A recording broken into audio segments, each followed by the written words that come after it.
morning, everyone, and welcome to this morning's special episode of the Maritime Morning Brief, brought to you by the Marine Exchange of Puget Sound. I am your host, Sarah Zeman, and I'm here with Executive Director Patrick Gallagher. Good morning, everybody. And today we are here with our very special guest, Jamila Gordon, principal of the Maritime High School and a powerful advocate for equity and student achievement. So we're really excited to have you here today. Welcome. Thank you for having me. Welcome. Yeah.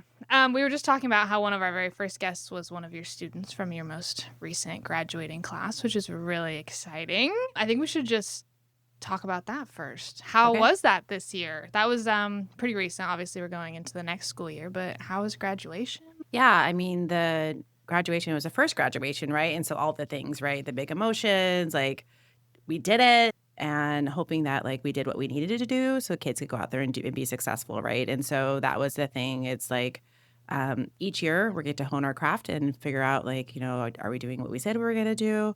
But I'm glad we did it because now we did it one time and each time it gets easier. So did your school year start already or is it about to? Wednesday, September 3rd. Wednesday. Yeah. So you've got staff back, teachers back, Yes. stuff like that. Yes. Just getting ready for the year. My wife is a school nurse, so she's for the last like 2 weeks just ramping up. So. All the things. And we are, you know, talking about very focused on like, you know, understanding who we are as like staff members before we see our kids, right? So talking about our identities, talking about anti-racist practice, and making sure there's something called universal design for learning. So ensuring that all students have access regardless of ability level, language, abilities, all the things, right? So we're just really focused on that and we're excited. Teachers are working on plans for kids. So yeah, we're doing all the things and I can't believe the summer already went by. How? Yeah. I know you're a small school, but how many students are there at the Maritime High School? I'm probably thinking about 130-ish. I know that some students are super excited about being there, so they're going out and doing the recruiting themselves. And so, so we have a family where mom is connected to an organization in Burien that supports our Latino community. And so her student was there, and then her friend was like, "Oh, where's your kid?" And so then this other mom brought two of her boys. One of her boys just graduated last year and was in our welding pathway. And then that same year, last year, they recruited two of their friends. And then this year, another one recruited another friend. Wow. So like this one family has recruited like 3 or 4 families to our school. And I love it because it adds some diversity because they're all from the Latino community, which is awesome because as we know, the maritime community is very white and very male. And for the first time ever, this is super exciting. I don't have the exact numbers, but we almost have half of our students who are coming in as 9th graders. They identify as female. That's never happened in the history of the school. So that's super exciting because it generally stays about 2/3 male identified. And so to have that many girls coming to our school, that's amazing. That's so exciting. Wow. And it's been intentional. I've been trying to go into spaces where maybe the maritime community doesn't reach, you know, because it's Ballard, obviously, right? Because people like are very familiar with the maritime community, right? But like, let's go to South Park. Let's go to Rainier Beach. Let's go to those different places where people, you know, maybe not have heard of it. And I actually try not to use the word maritime as often because it's just kind of this word that people don't understand what that means, right? So when I talk about the school, I talk about our pathways, marine construction. You know, you may not know exactly what that means, but you know, construction, you know, marine has something to do with water. You know, when we talk about vessel operations, that's a little bit more complicated, but you understand it has to do something with a large vessel, right? A large ship. And then with our marine biology pathway, then, I mean, that's most people understand that. But just trying to make it so it's accessible to people because if we use a lot of jargon, which maritime industry has a lot. So hot on the jargon. So much. Like, I mean, we talk about, you come to our school, you can get your MMC and your TWIC, and you can also get your QMed. And the CG and every acronym you could ever Exactly. think of. You get your ABC, XYZ as well. And so trying to make it very clear and very accessible to people is important. I show up at lots of community events and just say, hey, this is what we have going on. Come try us out. And I think the biggest seller is that there are kids who are excited about it and they recruit their friends. That's really cool to hear that is what's like working because, you know, lots of people sit around and discuss how are we going to get our message out? How are we going to recruit this? How are we going to do that? And it's always great when the people who are in it are kind of doing it. Right. Doing it because then you're just bringing more excited people in. So that's really cool to hear, actually. Right. Well, How do you do it? I mean, are you going into these community like as is it an organized event or is it pretty informal where you're just going in and traveling around and talking to people? So, what have we been doing, like within my school district, is we go to the middle schools and we talk to them. Last year I paid for buses for all the middle schools, and I say you can bring up to 50 kids, and I'll pay for it. Bring them here; they can learn about it. So we have our upperclassmen talk about the school, and so that brings a lot of excitement, and it's more real when you talk to the students, right? Because I can tell you everything, but they're like, you're old and you're not a kid, so what do you know, right? And so to have students say all the things, right, that's exciting. And then I'll ask to be invited to community events, because if you're a trusted organization, and then you invite me, people are already coming to that event and they're like, oh, this organization has, quote unquote, vetted her, and so that I'm more likely to listen. And so that's some of the things I do. We're closely partnered with Northwest Maritime, and so I go to their events. And so just like putting the word out there and ensuring that our communities, I try to go to, like, of course, our Latino communities. I try to go to like our African communities, our Asian communities, and just, spread the word. And I think it'll be easier since we've now graduated a class, because it's kind of like this project idea. Like, what do you all do, right? You haven't graduated any kids. Are you going to be successful? I'm like, yeah, we did. And actually every student who wanted to go to college is going to college. We have some folks who wanted to go directly into industry. And I think since we've been around for longer, we're going to get more students who are really interested in just industry, right? Not like, not that there's anything wrong with college or industry, but we have students who directly want to go to industry. And I know industry needs people yesterday. Yeah, absolutely. Yeah. And so getting kids, those internships, we made some really good community partners last year. I mean, Port of Seattle has always been a really good partner, but there's other industries who has just said, hey, like, we want to be part of this. Can we have some of your students? And so that's been really cool too. And I know it's a little more challenging because they're, 16 and 17-year-olds, and there's some stuff about like things being dangerous, but people have really been trying to make it work to get kids out there. And all we ask is you're open, because the kids today have different ideas of, what equity looks like, how they represent their gender, and they won't stand for, some of the things that have happened in the past where, like any hint of racism, xenophobia, anything like that, kids are like, I don't want to be part of that, right? Another group who the kids have been closely connected to and they always want to work for is ferries. And coming up very soon, they're going to be on what we call Classroom on the Water. And they spend a couple of weeks on there learning about the ferry system. Steve Nevy has been a really instrumental part in that. And in fact, they, I guess for lack of a better word, commissioned our students to do a DEI audit on ferries. And so we've been talking with Adam and crew and just saying, what are we looking at? Are we looking at, accessibility for people with disabilities? Are we looking at language? Is it comfortable? All the things, right? And so it was really cool that ferries respected what we're doing enough to say, hey, let's get the young people's eyes on what we're doing and seeing if we're being as equitable as we think we are. Yeah, as we think we are. Wow, that's cool. So has that already happened, or is that planning to happen? So they planned all last year, and it's supposed to start happening with the Classroom on the Water. And so that starts actually September 9th, and I get to go. Well, I signed me up for myself to go because I thought it'd be cool. And you can just watch all the kids and see what they come. Where are we going to read that report when it's done? Because I want to read that. I know, right? I got to figure that out, because I'm curious too. I want to know what they have to say as well. I know that, ferries has been great about a lot of those things, but yes, truly like getting other perspectives on it. If you think you're doing as well as you think you are. So I would be so curious to hear what they have to say. Right. Well, then also, because I think you have to be open to feedback, right? As I think about just like the evolution of this school, it's brand new.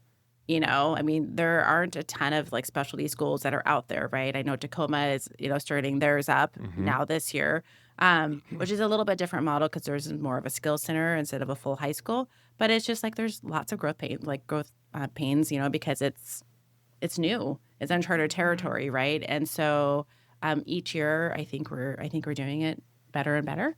Last year, what we really did, because we were like, okay, this is 4 years. Let's look at everything we've done.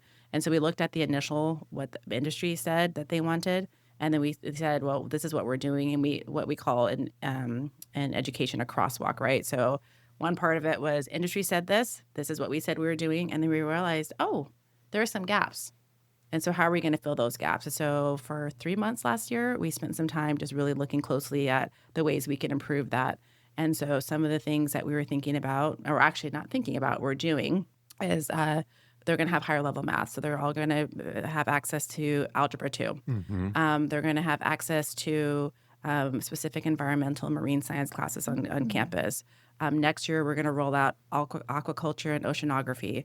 We're going to be working on ensuring that kids have access, because right now they have access to some of the engine work, with like the engine pathway through Seattle Maritime Academy. But let's see if we can get some deck stuff on campus too, because that gives kids more flexibility. Engine is the most versatile, but having some deck experience is also great for kids too, right? And so we're just trying to continue to think about, well, what can we do so kids get more experiences, right? Because our kids, when they go to Seattle Maritime Academy, they have a leg up on some of the adults that go because they know the lingo. And so then also like leaving with their MMC and their TWIC has been amazing, because then kids are ready to go right in the industry. Yeah. This was when we talked to Chloe. She talked about this specifically with SMA and the leg up that she got. So it sounds extremely collaborative. Like you're going through a cycle very frequently. Is that accurate? Yeah. Because we really, because it's one of those things where people said this is a great idea. Port of Seattle, Duwamish River Community Coalition, Northwest Maritime, and Highline Public Schools are just like, let's do this. But then, each year they just added on, and in some ways it was kind of like the Escher house, where certain things went somewhere and certain things didn't. And then like looking back and saying, this stairway went to nowhere. Let's think about how we can either just collapse that stairway and put it somewhere else, or create a pathway through with that stairway, right? And that's what we've really done. And so trying to be super clear. The website has a lot more things on there, so it's like a one-stop shop. And then just continuing to go back to industry and just saying, hey, are we doing what you expected, right? And then knowing that each year that the school is out, more people will know about it. And they'll go because not just because it's a small school, but because it's a small school focused on the maritime industry, right? And so that's becoming more like there are kids now who literally get a gleam in their eye when they talk about, big boats and all the things, right? And that's exciting because, it's a very niche type of thing, right? Oh, one cool success is so my first year there, we had always talked about having a marine construction pathway, right? Since we're at a temporary site, and hopefully we'll be at a permanent site next school year. Anybody who's listening, but welding is something that could be super cool, right? And so we partnered with Vigor in South Seattle to get that going. Since it was so late my first year, only a couple kids signed up for it. This year, we're sending 16 kids. And they get to sit for their WABO test at the very, very end. And so they're, and we pay for it all. We get them their gear. And so kids, don't have to buy any of their gear. And of course, they get to keep the clothes. We take back the hood and all the other things because that gets kind of spendy to give out to everybody. But we just don't want to say that you have to have money, because also the things that you need to be part of the maritime field are expensive. Yeah. The rain gear, like if you're welding, all this stuff, like the hood and then that kit is $300 to $400, right? And so making sure that even if you don't come from means, you have access. And so that's a really big thing with us, is like the equity. And then also thinking about people who speak other languages besides English, right? Ensuring that, because, there's so many languages, and ensuring that when you get on a ferry, you may only have a handful of passengers who speak Hmong, but you might end up having a student on there who graduated from Maritime High School who also speaks that language and can help that family navigate the system. So that's what we're really going for, is just to ensure that the maritime field reflects what our community looks like. You have a cool job. I really do. Yeah. I really, really do. How did that happen? So like what's your origin story? I'm very curious about how this came to be for you. My origin story is kind of funny. So when I was a little kid, I'm like, I'm going to grow up and I'm going to be a school counselor. And I went to Gonzaga. I got a degree in criminal justice. I worked in juvenile corrections for some time. That's a really hard gig. I loved it because I like that age, 12 to 17. But it was really hard to see kids always being arrested, not being in school, having issues with substance abuse. And so I remember one day, it was a really hard day, and a kid who was in there was like, why don't you work with like kids as a counselor. You're really good at it. And I was like, oh, yeah, maybe I should go back to what I originally was doing. So I quit my job, moved to Oregon, went to Oregon State, got my counseling degree, was a school counts for like 10, 12 years.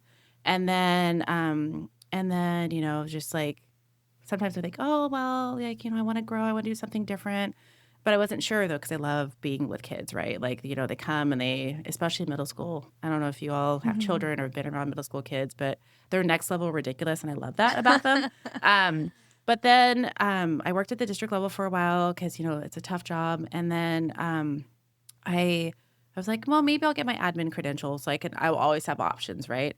And just like in any job, sometimes there's certain people where you wonder how they got that job. And I'm like, if they could do it, I certainly can. So somehow I convinced myself that being an admin, I didn't know it was going to be COVID. So that wasn't my fault. But like my first year as an admin was COVID. Oh my gosh. Yeah, and that was super, super hard. But that was in Denver. And so I bounce around almost like I'm in witness protection, but I'm not. But I keep on coming back to Washington. That's where I grew up. This is where I grew up. And so came back, was in another district for a hot minute, and I was like, I really want to go back to Highline because originally I was in Highline. And this job came open, and I was like, I don't know anything about maritime. I talked to a trusted person that I knew at the district, and they said, but neither did the other principal. You can do it. So I applied. They liked me. I got the job. It's hard, but I like a good puzzle. It's because like I said, everything was brand new. Each year was just like a brand new thing. And equity is like always on my mind. Well, my 3 pillars in education: equity, advocacy, and representation, right? And so I always want to make sure I'm hitting all of those. And so everything I do is really about that. And so, like I said, I like a good puzzle. Sometimes I question my sanity, but I keep coming back though because it's so rewarding. Listening to kids and what they talk about. We have probably the most well-spoken kids in South Seattle because they're always presenting on what they know. I have parents who say, my kids never talked about school like this before. Yeah, and I'm like, well, because you're not talking about I got a grade on this, right? I'm talking about I had this experience. I went on what we call FWEs, a fieldwork experience. So I went to a hatchery. I went down to the docks. I was on a ferry. I kayaked and did water sampling, all these different things. And so, excuse me, they talk about the experience. And like, what's better than that, right? To hear your kids say, I went out there and I understand that when they put tires in the water, that it leaches these chemicals, and that's how it impacts the environment. And that's the reason why we need to do different things in the Duwamish, right? Our kids can talk about that, and they can hold their own in any room with any maritime professional. I think that's really special. Like all of the students from the high school, or when I visited the Cal Maritime students, they're all so well spoken, and they know how to like have a conversation. And I think that is, it's not rare, but it doesn't happen everywhere. So I think that's really special. And when you said that you have your students present to the next hopeful students, I think that's really cool too, because you're connecting on a level, but also you're like almost getting them ready to be leaders too. Yep. Like already. I wish there was more of this, honestly. I've got 2 daughters. One's in high school, one's in middle school, and I really regret some of the things that happened during COVID. I mean, I see it where, I understand there was temporary things that happened. We got on Google Classroom and they got Chromebooks and they were on screen. And it's like, okay, well, we're making this work. It's this, but some of that stuck and it feels permanent. Right. And it's like, why would you go to school and then just be on a computer? It doesn't make a lot of sense to me. It really bothers me some days. I wish there were more of these types of things, even integrated into any school. Right. If we had more experiential learning, if they could do more of those types of things, as a parent, I would appreciate that. So I love this model, and I love the way you're embracing it. It's really cool. Oh, thank you. And I think a lot of it has to come from, the state, right? Like, and if more parents said, this is what I want, because it's a funding thing. It's expensive. Running my school is super, super expensive, I bet. right? Traveling, because like right now at our temporary site, we're not close to water. So every time we go and have to do anything on the water, then that's a bus ride. And then, and so that costs money, right? And so that's like one thing, right? And then also the way that the state funds schools that do experiential learning, you're off campus a certain amount of time, so that changes your funding because you're not on campus 100% of the time, so that changes that funding. Something passed last year, and hopefully there will be funding around, or like some talk around, okay, you don't have to be on campus 100% of the time to still be learning, right? Because I think what they learn out on these fieldwork experiences is more valuable than anything you can get in the classroom. Right. And so the cool thing about our program is that you can be from other districts and come to our school, right? And so 51% of the enrollment has to be from my district, but the other 49% can be from other districts. So we have a student who's a 10th grader now who comes from Marysville every single day. He loves it that much. And I was just like, That's a hike. that is a hike. Yeah. Because my ride's about 20 minutes, and I'm like, whew, some days. And we've had kids from Port Orchard, Bellevue. We have students who've come from Federal Way. And so we have students from all over who are that passionate about this, and then our diversity has increased as well, because at first, if you see the maritime industry and then you think, oh, can I do that? Maybe if you are a student, who speaks a different language, or if you're a girl, or if you're, have black or brown skin, you might have thought, oh, this is not for me. But there are more and more students who are just like, oh, yeah, this can be for me. And I think, I've increased the diversity for staff as well. And so, typical schools are mostly white women. And I've been intentional about increasing the diversity. So the first year I was there, 27% of the staff were people from the global majority. And then last year I increased it to 53% of the staff. And so that really helps because it helps mimic what Highline looks like. And that helps students realize, oh, this can be for me, because there are people who look like me, maybe who speak my same language or, something similar. And that makes it more accessible as well. Yeah. So exciting.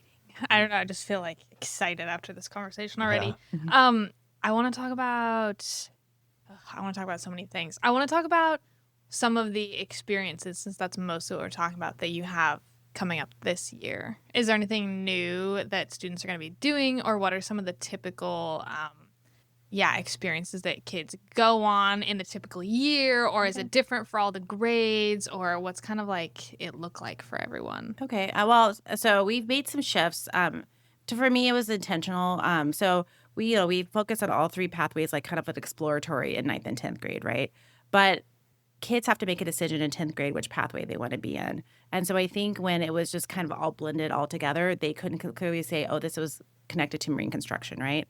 So the first quarter of 9th grade, it's just kind of all the things, right? Like everything that, like how we go on fieldwork experiences, like just introduction to maritime, right? And then each quarter is a theme.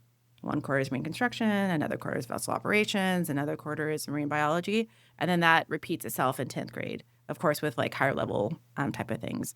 So one of the things, like for 10th grade, first quarter, they're going to be on Admiral Jack, which is our trading vessel. They go out there, they do the things, like they learn all the boater safety type of things in there. And we don't have, it's a smaller vessel so that you don't, there's not a engine room. It's more like an engine closet. So there's like, so you don't get to have like the full benefit of a large vessel, but kids learn a lot about boater safety there. They, 9th grade for the first quarter, they're going to be doing some restoration work. So we go down to like Campus Park. We go down to like the Duwamish Reserve, Hilbert, I think it's Duwamish River Reserve or something like that. And they go down there, they do more restoration work. And so that's some of the cool things that they do. We have industry people who come in also, I think once per month in 9th grade, and they just come and just like talk about, how they got to where they are. And the really cool thing about maritime is that no one is in the job that they started with. True. Yeah. That's true. And so, maritime is sticky. Right, Yeah. right. And so, but that's kind of cool though, because people can see that they can evolve. And like, because, yesteryear, people got a job. You got a job with the railroad at 20, and you stayed at that job until you retired, right? And that's not the way our society works anymore, right? And so to see that, oh yeah, like, when I was 20, like I loved just to like be on ships and I traveled the world. That's awesome, right? Like if you have no responsibilities like kids or remarriage, then that's an awesome thing. And so we tell kids that that's something. And then people will say, okay, well then I did that for a while and then it got really hard. So I did, 3 weeks on, 3 weeks off, and those type of things. And so just hearing people's evolution stories with that, it's been cool. And so when they go on these fieldwork experiences, they get to talk to people about that. And then in 10th grade, we get mentors. And so industry folks come in and they mentor our students. And they come in quarterly to have meetings with students, but they also they can be connected with on Zoom or whatever, and just kind of giving kids insight. That's how some of the kids have got their internships. We always need more internships for anybody out there listening. Opportunities for kids just to see what's happening out there, and so that's another cool thing. But we go, like I said before, like fisheries, hatcheries. They go. That's so cool. Yeah, they just go down to all these. Like I'm trying to think of all because I'm like, God, I wish I could go there. Right, exactly. And That would have been perfect Can we be for chaperones? me. Yeah. I mean, if you want to, you totally could. So the My Tags trainings are coming up for the kids who are going to SMA. I've signed myself up for the fire one. That's a good one. Who doesn't like fire? And so, because I was like, I don't want to sit through CPR, but like I will go do the fire training one. And so that will be super exciting. And we have some really cool pictures of our kids, like in their fire suits and doing all the really cool things. And so they come out just so excited for doing the things. And so then, like I was saying, 9th and 10th grade is very much exploratory. 10th grade, you choose your pathway, and then that's where you are. You are in one of the 3 pathways. That's where you're kind of cohorted that way with those students. You have those particular experiences, and then you come out with whatever credentialing or college credit or whatever that is afterwards. And so it's kind of like junior and senior year in your college years. It's very specific, and kids come out being like very knowledgeable in that particular pathway. And so they they're generalists. They know a little bit about a lot, enough to be dangerous. And then they just come out and they're just like, yeah, this is the thing. And my hope is to have more school to workforce experiences for kids, because I want all students to be prepared to go to college, but understand that may not be the pathway for everybody, because college is expensive. I've gone multiple times and had the loans to prove it. And I knew that's what I wanted to do. But if I were maybe a little bit more clever and I could have been an electrician or something like that, then maybe I would have done that. I don't know. But I think that let's make sure that people have options.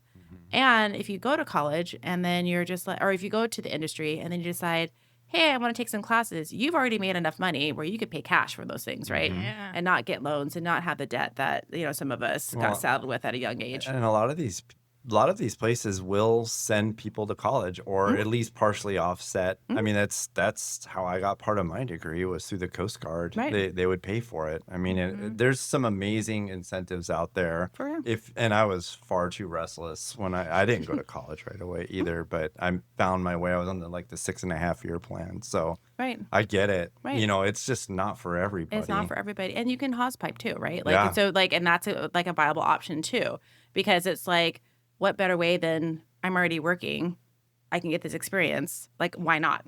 I love this story. Like when you come up through the hosepipe, I've charted this path where it's like you could literally go from the deck of the ferry to being a captain, to being a pilot, to being a Puget Sound pilot. Right. It's like, you got to be kidding me. That's Right. like the pinnacle of maritime for me. And you could literally do that here on this waterfront. No You college don't- required. Yeah, No, you need a lot of math. a lot. You need Yeah, Because I did a learn lot of effort. a lot of effort. Yeah. Because I did learn their term. mapping skills. Dead reckoning. I learned Yeah. that term. And so there's some, and I think, that is like the pinnacle, right? It's a really cool job. And knowing that pilots, that's less than 100 people in the Northwest, right? Yeah. And like if someone decides they want to retire, because some people are at retirement age, or some people decide they want to move, and that number steadily drops, right? And so ensuring that there were, or at least creating the pathway for more people to do that role, right? And pilots, they'll come because this will be the 3rd year this year, a career fair. And I invite people from Maritime to come and table and talk about what they do, right? Because I think that if you are out there and kids know, because they know the ones that they know, because they always show up, right? Yep. But then if you have kind of a niche type of thing, and so we have global diving that will come, and they bring that cool helmet. I didn't realize that thing was so heavy. Yeah. Like, seriously, I was like, how do you? He's like, oh, well, you're in the water, buoyancy. And I was like, okay, you say so.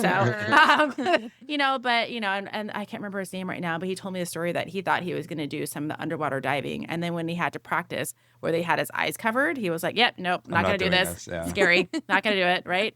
But that's the cool thing is that kids are 16 and 17 years old. They could go to try this out. No harm, no foul. And then they can say, well, this is for me or this is not for me. Let me try something different. And what a cool experience, right? Because a lot of us waited till we got to college, changed our majors 25 times. Still don't even know. Yeah, exactly. Still don't know. Still don't know. Or spent 6.5 years trying to figure that out, right? And a lot of money. And a lot of money, right? And so thinking about, wow, I could just figure this out, some of it, when I'm 16 years old. And I can always change my mind because you know what? That's okay. What a cool model. I love. Well, I just love that. And you were talking about that the next generation, like, they just don't always stick with these ideas that we decided were right before. And, the things of just doing it this way because that's always the way that it's been done.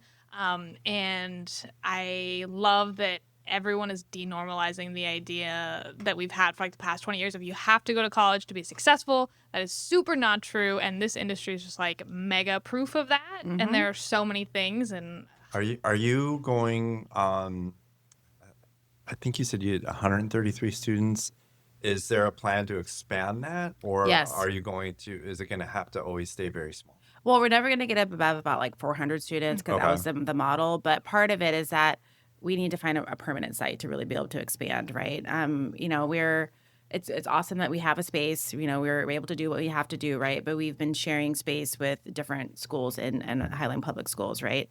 And so at some point when we get our own space, then it makes it easier.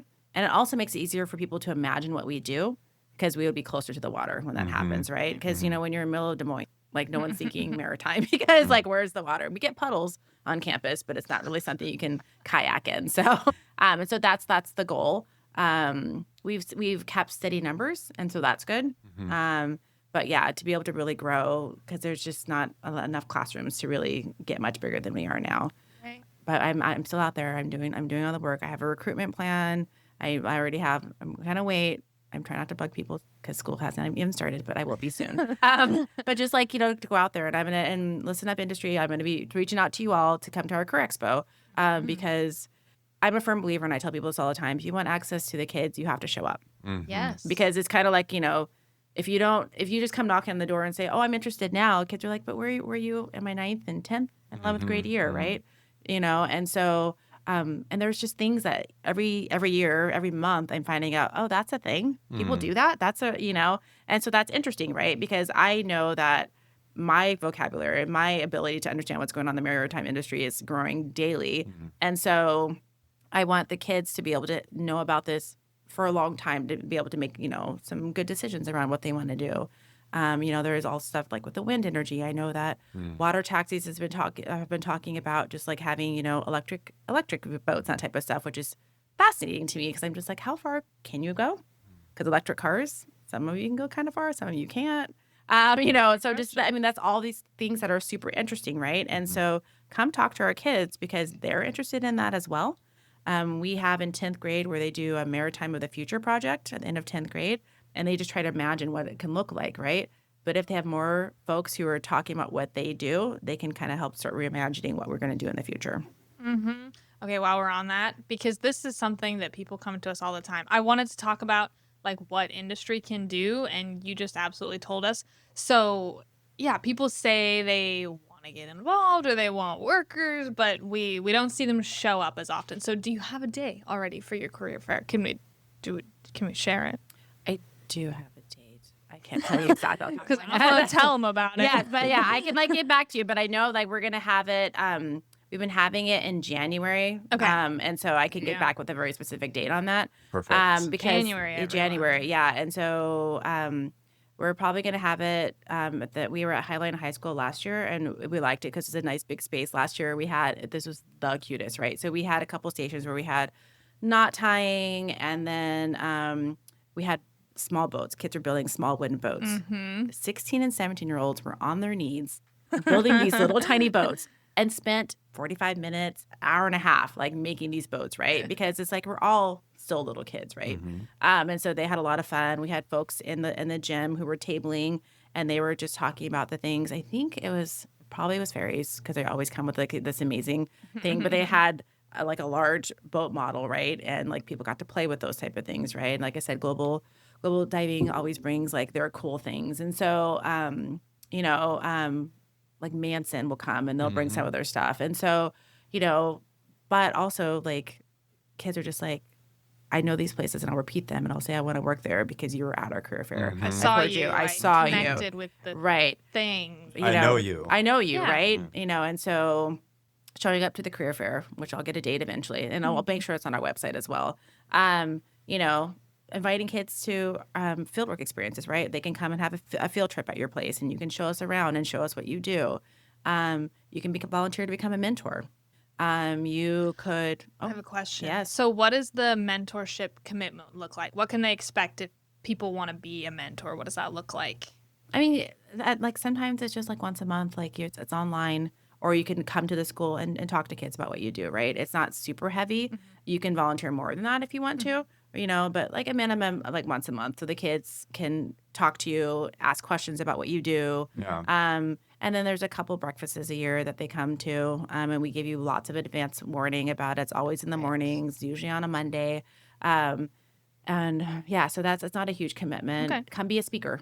Yeah. That's like just you can come one time and be a speaker and talk to our 9th grade kids about what you do and how you got to where you're going. You can even come like be a chaperone if you want to. Some people, and then tell people about us, right? You're from a different district than mine, but like, again, we can take kids from other districts. And also, I mean, we're not shy about taking money either, because like I said, it's super expensive. And Northwest Maritime is the one, because they're a nonprofit that's connected to us. They're the ones who help us, because there's a lot of gear. Like I said before, we buy all the gear for kids.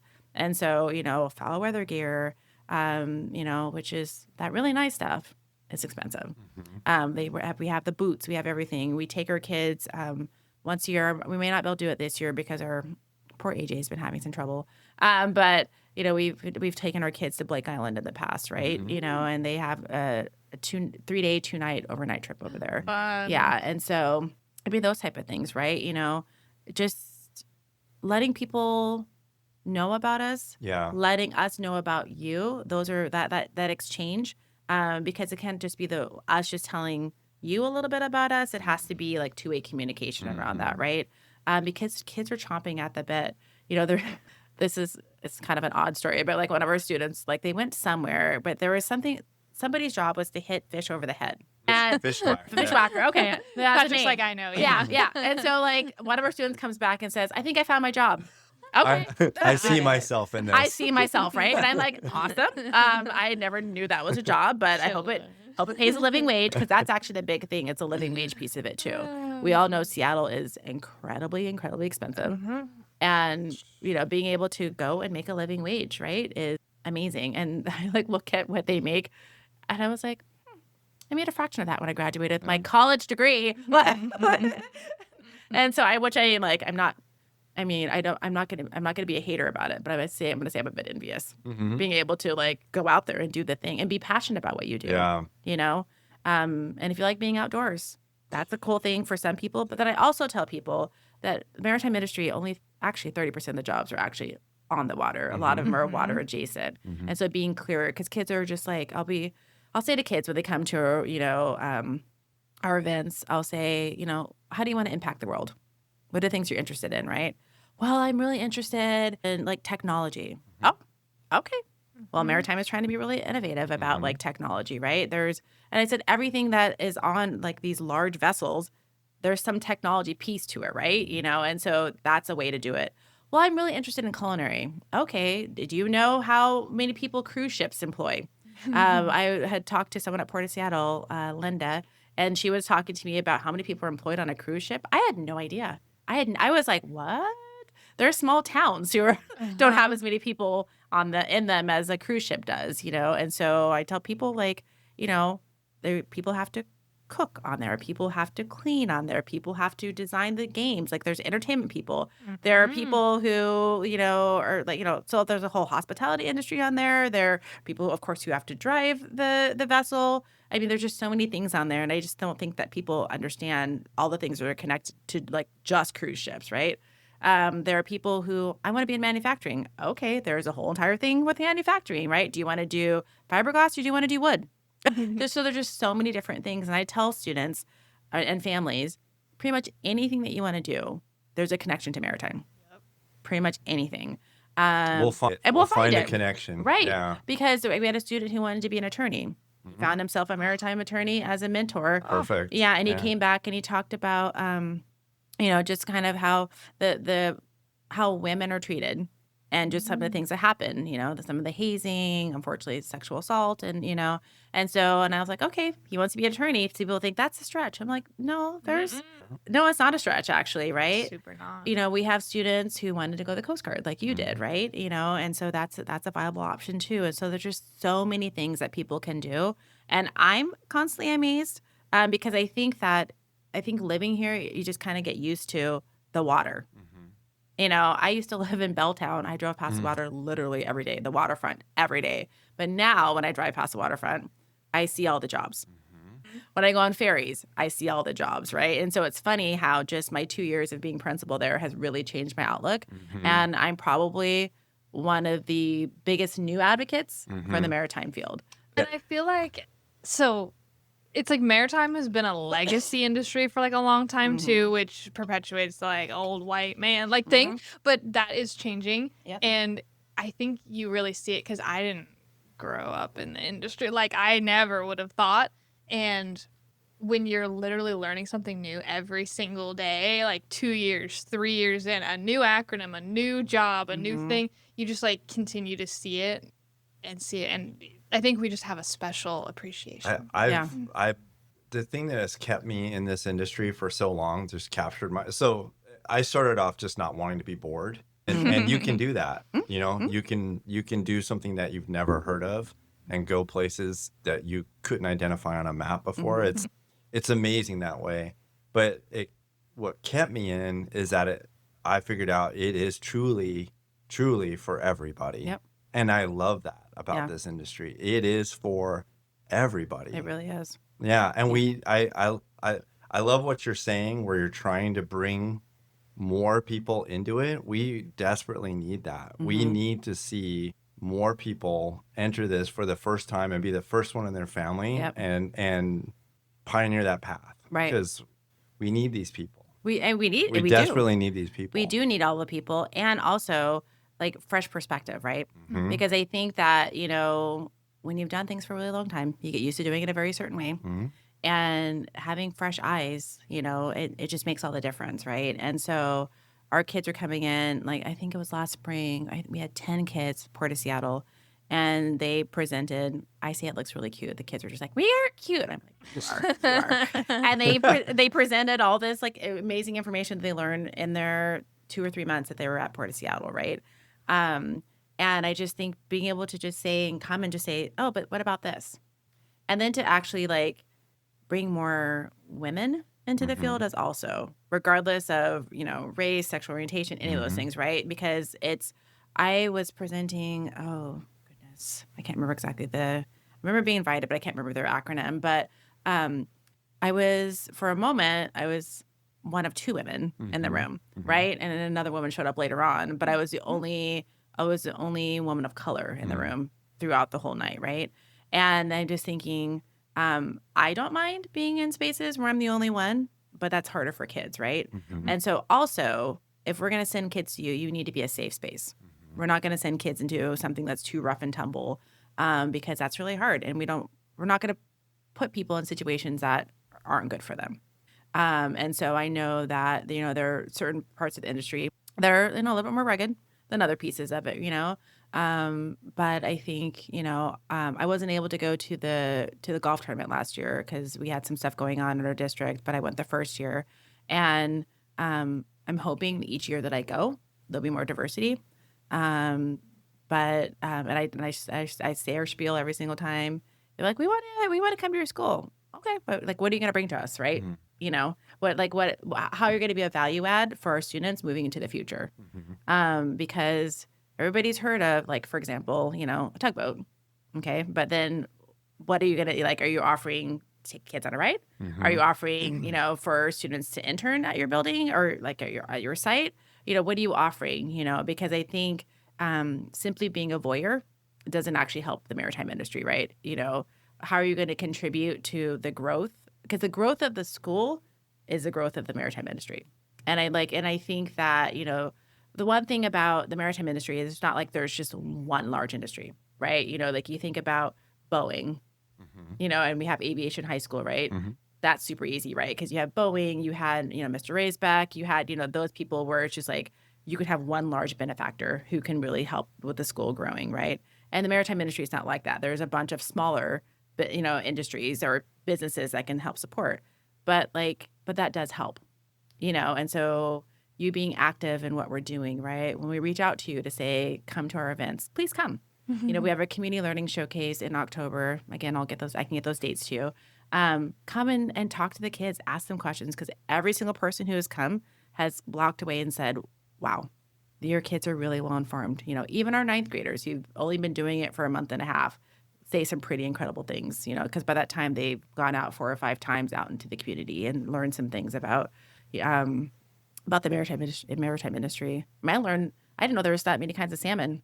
I walked into a room and I was like, chum and coho and sake. I was like, what? I thought all I knew was like there was a salmon that had red on the inside. Like there's different kinds. What? You know, we learned about watershed. You know, we learn about why it's important to recycle and not pour gross things down the drain. I mean, simple things that we do in our homes on a daily basis. Why it's important not to throw things on the ground because that goes into our sewage systems and then that goes out into the water, right? Why you don't want to fish in the Duwamish and the history behind that, you know? I mean, all the different things, right? And then also recognizing the indigenous folks whose land that we're stewarding and ensuring that we kind of go back to the practices that actually kept the land healthy to ensure that it's good for other people, you know, moving into the future. Turns out that was a really good idea. Yeah, it's weird. It's weird because Wow. they were here before. They had a really good idea, and they were just like, "We could do it better." Wrong, but nice try. And so just like ensure that we're, you know, because industry needs to happen, and also there are ways that we can do it to make sure that it's cleaner. Because we know better now, so we need to do better. Facts. I really appreciate you being here. Yeah. This is great. I love your energy, by the way. Oh, thank you. I think I can totally see why you're leading this effort. You've definitely got that. So I would love to support you however we can. I mean, by amplifying, you know, what you're doing, certainly, but I would love to come. You know, I've said I wanted to get to the Maritime High School at some point, but I'd love to come. But I like what you're saying in terms of we need to contribute something. You don't just become a voyeur. Right. So that really resonates. So yeah. And we want you there, you know, because I just think that, you know, you're here doing this, right? But you have this story. You have all these things that you did before, right? And so that's really important, though, because again, like they say in like the counseling world that now your adult brain's 30. So sorry for people who are younger than 30, but and so. And that also is a time where you choose your career is 30. And I think about when I switched from working in corrections to becoming a school counselor, I left at 30. And, you know, and so thinking about just like, you have lots of time to figure things out. Like if I known that I could have been on a boat for a long time, except for some of those videos I see like out in the North Sea and stuff like that. That looks awful. I just couldn't. Like I still have to take, is it bowline? I have to take that. Like She's like, I'll take the fish whacking job. seriously, I could do that. I mean, that can't be that hard. Or maybe it is. Maybe they're wiggly. I don't know. But I'm just like, but it takes all kinds, right? Tyson, Captain Trudell, who works for Northwest Maritime, like he talks about like, you know, his time on the sea, you know, and he has a funny story about, because I think one of the races happened that Northwest Maritime does where they have like the 70-48 Yeah, race to Alaska. Yeah. I don't like I sometimes can't retain the They names have of a these lot things. of They have a races. lot of things, right? They have more races than I thought they had. Yeah, but they do. And he was talking about like I meant to get these things ready, and then we went out there, and the mask didn't really quite stay up, but it was It's totally fine. totally fine. I mean, Totally because fine. I'm here now, Right, so exactly. it worked out. Exactly, right? I mean, we're all alive. And I'm like, well, that's why we all wear our protective gear out there. What Like, lessons stay did we safe. learn from this? Exactly. Exactly. One cool thing I forgot to mention is that our students build, they built skiffs last year, and they've been building canoes, And so that's like our kids they have some pretty decent carpentry skills. So Is that like with Wooden Boat Center or any? Okay. Well, yeah. And so Northwest Maritime, which is all connected to You're right. And so they, our kids like draw the pictures, and they do it from like, they have the big drawings, and they cut out the pieces, and they glue them together, and they do all the things. They paint the whole thing. If people ever want to stop by and look. Oh, and then this year I pushed really hard in my district to get this back for us. We're going to have aquaponics again. So I think we're going to be raising trout. Oh, I did that. I was like, wait, what? I did this twice. I built a greenhouse in my backyard and did it, and then I did it in Hawaii because it's just, oh gosh. Yeah, it's like super cool. So you just like unlock I'm really into that. So It's well, then come by, because we're going to get it started again. So that is amazing. Yeah, so we were raising tilapia before, but we're sharing space with another school, so we don't have space to raise tilapia. And so tilapia don't work outside. It's come to find out. They're warm water. So we're going to do trout. Yeah. And we're excited because, the whole aquaculture, aquaponics thing, because I've visited the Harbor School in New York a couple of times. And they've been around for quite a while. They're like the older sister who's like, gone to college and stuff. We're still in preschool, but we're getting it there. We're getting there. But they have a really cool setup. And so, thinking about some of the things that we're experiencing are things that they experience, right? All the growing pains, right? Trying to get this thing figured out. Saying, oh, should we go this way? Should we go that way, right? And then also the real budgets, the real constraints of budget. My district has been good to me, and I've been very clear about these are things I need. I call it persistent, because there's other more negative words, but I call it persistent about being an advocate for the students to ensure that we get what we need, right? And so we have the amount of teachers that we need. Port of Seattle is a big benefactor. They give us quite a bit of money and grant money each year to help us buy the things that we need. With regards to their money that they give us is going to help us fund and get our aquaponics thing set up again for this year. So we're excited about that. And so, and it's the circle of life. We can have fish tacos. As it goes. We did that with tilapia. For the culinary students. Exactly. Cook, obviously. Right. And then if they get too big, then, you have to eat them, because the tank is only so big. Yeah. And then we actually have a office pet. We have an axolotl. That's an office pet, yes. Of course. So we got him. Are there rules on axolotls? How'd you get that? You can just go buy one. I don't. First of all, don't tell on us. Secondly, he had to go because he was eating his family. He was eating all the little nubbings off their head, and so he was being aggressive, and so he had to be in a tank by himself. So that's how we got him. And so he was like an inch long, and now he's probably like 5 inches long. Okay. And we named him Lupe. What color? He's the dark. Okay. Yeah, the dark color. Yeah. And he's now figured out, when you come in, he's figured out the little round container is his worm container, because he gets bloodworms. Not bloodworms, but the big long, yeah.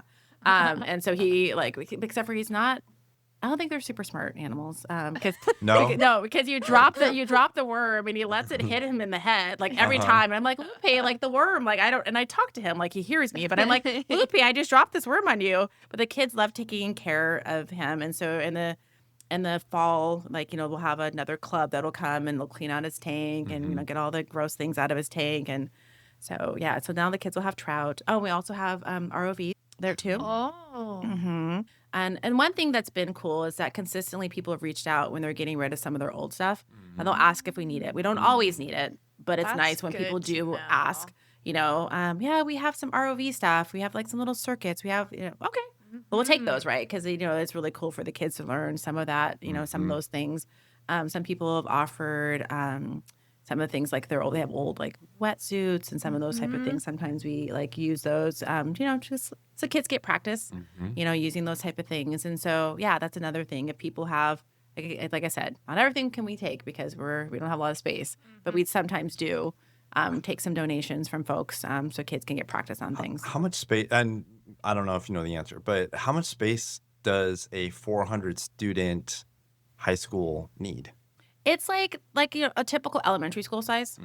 Okay. Yeah. And so for like instance, like yeah, because the elementary school is about 400 to 500 students, right? Okay. Of course, these kids are bigger. And the one thing that we want to dedicate like as the heart of our school is a shop, because that's a big part of what we do, right? Kids are learning to build things. We can have our ROVs again. The space that the district allocated for us outside, we're going to have the trout tank. We're also going to have a space for ROVs as well. So kids can do that throughout the school year, because that we haven't had that too in a while, just because, sharing space, it just makes it so it's like you have that brother where you're just like, I thought you were moving out.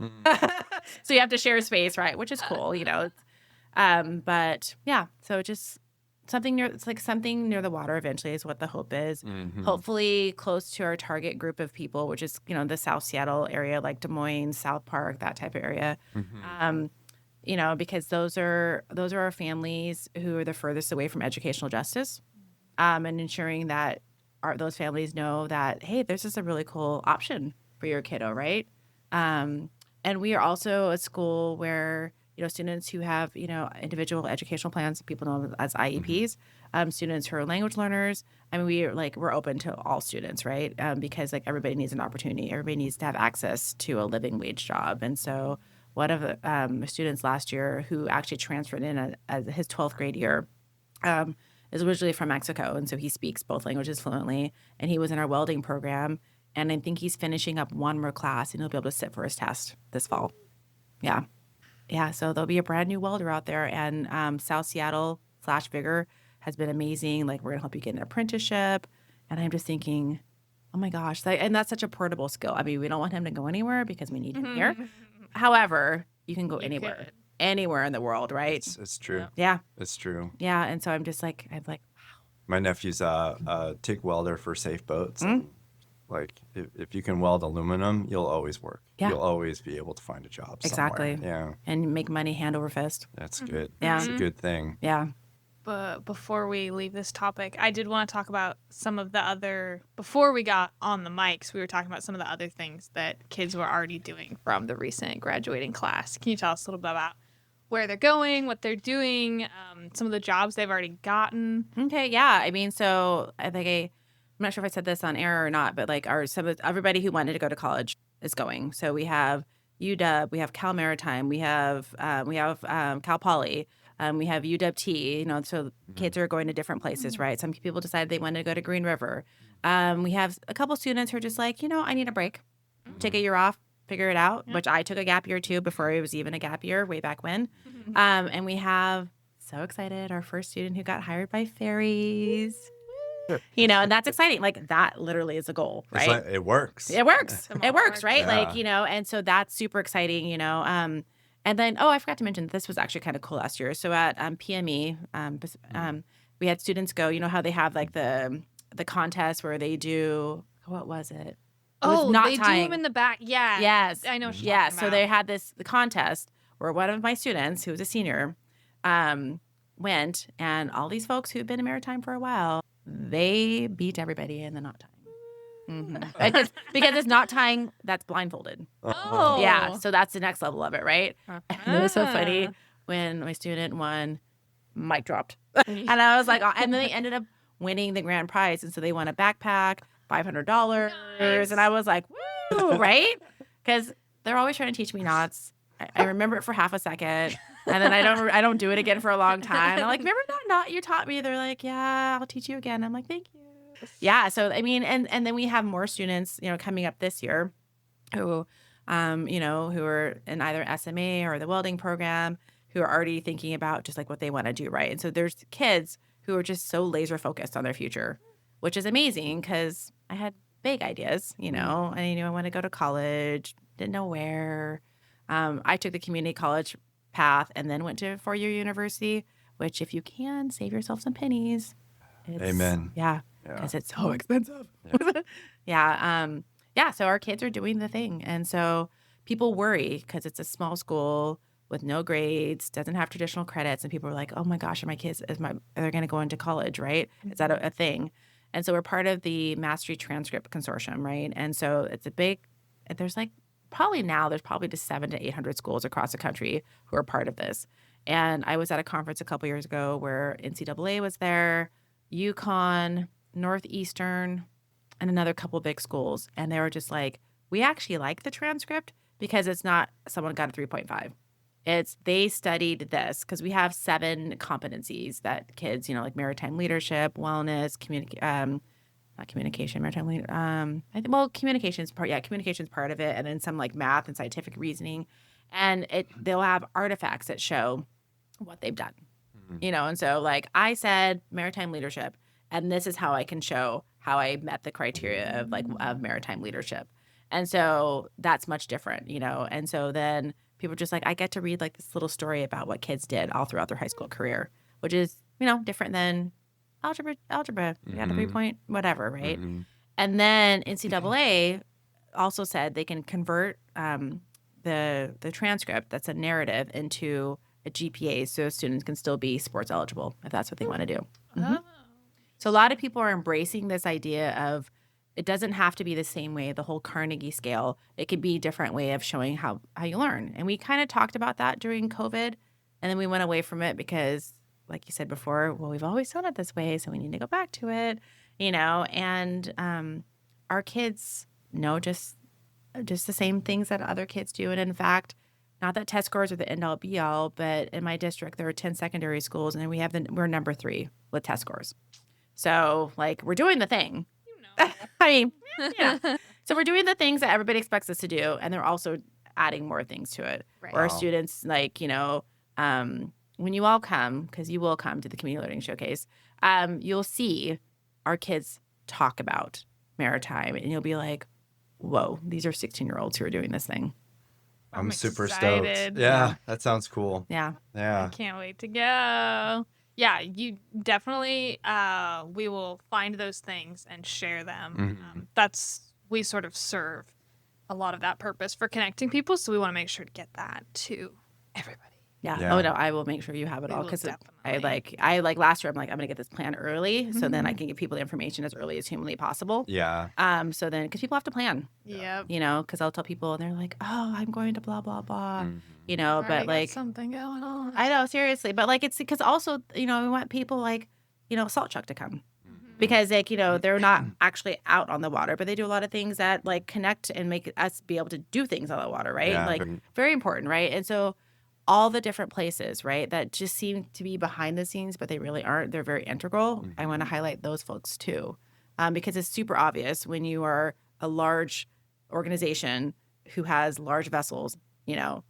Everybody's like, oh, those people.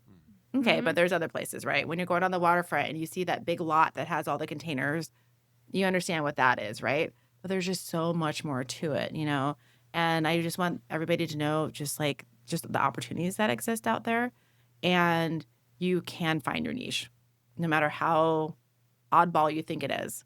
And if be an accountant, be HR, those exist in the maritime. Like they have to hire people, they have to spend money. Apparently can be a maritime podcaster too. Oh, yes. That's a thing. Who knew? Who knew? So you two watch out. So it might be a kid. We would happily welcome a side host. Oh gosh. Oh, that would be awesome. We could. Oh. Yeah. I mean, the students would love it. Every once in a while, Sarah does actually take a day off, and then I have to come in and mess it all up. Yeah, it's bad. Because we do the special episodes, but we do it daily, like a briefing, daily briefing. Every day. Okay. Tides and weather and all the things. And it's a thing. Time. Yeah. But actually, that would be really fun. We really enjoyed when we did have Chloe on to chat about it. And if there was ever any opportunity to we can move this too, to come and chat with everyone about what they're doing. We can. Or, yeah, this is portable. That would be cool. And I always think it's so valuable for everyone, on the other side and in the industry to hear, they should be showing up, but also just more opportunities to hear what they have to say. And they might show up if they hear kids. Exactly. Yeah, because that's that's once they hear how great they are. Yeah, which we're telling them, and they should show up. But hey, we could give you a little in. I mean, if you want the extra sauce, we can give it to you. Because when you go through the drive-through, and you're like, I asked for 3 packets, you only gave me 2. I gave you the third one, but also just come. Just come. Just come For real. Because I think There was a lot of excitement when it first opened, right? Because it's like this brand new thing, right? Well, we've now graduated a bunch of students, right? And so that our needs are shifting always, right? Because it's like we're not brand new anymore. And so there's a lot of energy behind it because it's like, oh, we'll help you get seed money and that type of stuff. But the maintenance of, and I'm not just talking about money, like I'm just talking about the maintenance of having like fresh faces. And, because like there's folks like Sarah Shearer, who is like a mainstay, and she's there at everything, which is wonderful, right? She'll even go to the middle schools, and she's like, "Oh," which 'cause if you've been around middle schoolers, you would say that. They're lovely, lovely, and I love that grade, and they take a lot of energy. But she's always there. And then her wife Ruth, like it's also like part of, and so there's just like people who are always, always there. And I recognize folks. The women from Sea Potential are also. They come. Ebony and As soon as you said that, like then my brain went. But Savannah. that's it. Yeah. They come because our kids do a peer project where they build piers, and and so Methuen is part of that, and they come and give kids like advice, right? But having people come in and even just like walk through where kids are talking about their pier design and why they did things a certain way, right? Because it's really cool to hear. Because I think people forget about the architecture part of like who designs the piers. There's somebody who does that, right? There's a pile drivers who like put it so like it's safe for people. There's like engineers who have to think about like the load that's on all these different things, right?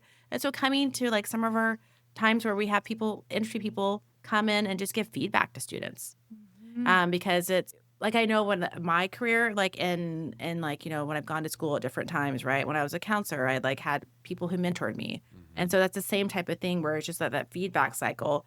This is what we're doing. Are we on track? Or I could actually teach you some of the newer things because I'm brand new to this and you've been doing it for 30 years. You may not have heard of this yet, right? Because I'm new and I'm like itching, the kids will just tell you, I learned blah, blah, blah, blah. You're like, oh, wow, okay, great. And so having that rich conversation of youth and the exuberance of youth and then the experience of people who've been doing it for a while, right? And that's a really good combination. It could be like this really cool synergistic type of thing if we allow it to be.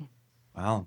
Special. That's fantastic. Well, we want to thank you for being here with us today on Friday afternoon. Is it Friday afternoon? It is Friday. So enjoy it. Yes. Yeah. But thank you so much Of for course. being here and having this conversation with us. Yes. I think it's incredibly important. Yeah.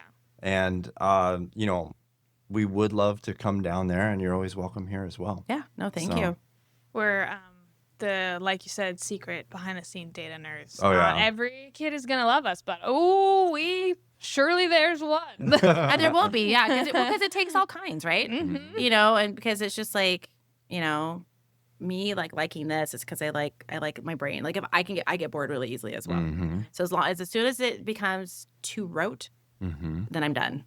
And so please, Maritime Industry, help me keep this interesting.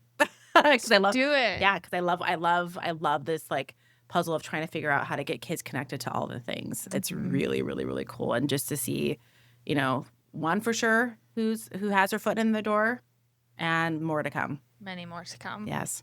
Wow. Well, thank you. It's been really awesome. Yeah, you. it's been fantastic. And I will get you those dates. I will actually, I'm going to get to my car. I'm going to message my office manager and say, remind me to find all the dates for all the things. So And that I then can we will go. give them to And you then when this we'll- comes out. yeah. They will Yes. be Yeah, in the below. Yeah, Go it'll be in down the show and click on notes. all the things. Oh, the final question is if people want to get in touch with you, how should they do so? Some people are big LinkedIn people. If you have a good email for if people want to find you to become a mentor or do this or I'm very active on LinkedIn. okay.